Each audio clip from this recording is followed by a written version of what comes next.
হ্যাঁ, এই যে বাম পাশে একটি ভ্যান কি দাঁড়ানো আছে রোডের সাইডে, দেখো ভ্যানটি কি সাইডে নেয়নি, তাহলে এই ভ্যানালার কি এটা ভুল? অবশ্যই ভুল। হ্যাঁ অডিয়েন্স, আপনারা দেখতে পাচ্ছেন সামনে একটি বাজার, এটা কি বলা হয়? হক সাহেবের বাজার, ঠসার মোড় বাজার।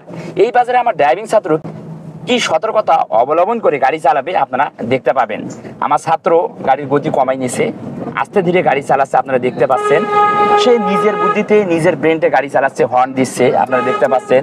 এই যে বাজারে দেখবেন মানুষজন পারাপার হয়, আলিফ এই যে মানুষগুলি যে দাঁড়িয়ে ছিল, তুমি যে হর্ন দিছো তারা কি থামছে? তাহলে এই নিয়ম কি মনে আছে তো? হ্যাঁ, এই যে বাম পাশে একটি ভ্যান কি দাঁড়ানো আছে রোডের সাইডে, দেখো ভ্যানটি কি সাইডে নেয়নি, তাহলে এই ভ্যানালার কি এটা ভুল? অবশ্যই ভুল। হ্যাঁ, তাহলে তোমাকে কি সহানুভূতি দেখাইতে হবে, তারা ভুল করবে কিন্তু তোমার ভুল করা যাবে না, লাগাই দেওয়া যাবে না। আপনারা দেখতে পেয়েছেন আমার ড্রাইভিং ছাত্র এই যে ঠসার মোড় বাজার, একটি বাজারে সে কিভাবে গাড়ি চালাবে সেভাবে গাড়ি চালায় দেখাই দিয়েছে আমার ড্রাইভিং ছাত্র। আচ্ছা, তুমি যে এই রুটে গাড়ি চালাছো কোনো ভয় লাগতেছে? Nervous feel? কোনো সমস্যা মনে হচ্ছে? সুন্দর, তাহলে অবশ্যই বাজারে সতর্কতার সহিত গাড়ি চালাবে, এটা মনে রাখবে, বুঝছো?